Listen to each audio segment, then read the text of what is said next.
Hello everyone welcome back to my another mini blog. तो चलते आज आपको गोटे बढ़िया जिनसटा देखी। यहाँ हूँ आम हॉस्टल सामने गोटे छोट बगीचे आ सका बहुत सारा गुंचीमूषा बुलांती।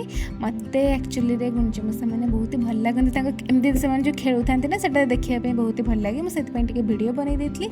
आज मोर गोटे सांगर बर्थडे था हॉस्टल आम हॉस्टल पूरा अल्प बाट तो मुझे पाखक जाइली बर्थडे विश करने। Happy birthday. देन आसले भारी रूम को चलेली मोर पेट पूजा करबा पई। चलो सो चलो क्लास सरी गले एबे रूम को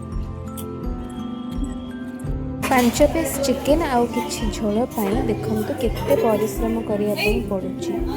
ऑलरेडी बहुत बड़ लाइन थिले मो वीडियो कला पूर्व से लाइन टी दुखद सरी जाइछि एंड एटा होछि तार फाइनल रिजल्ट। एते परिश्रम र फल होछि एटा एथि पई ही हम एते बड़ लाइन कर। शाबाश बेटा।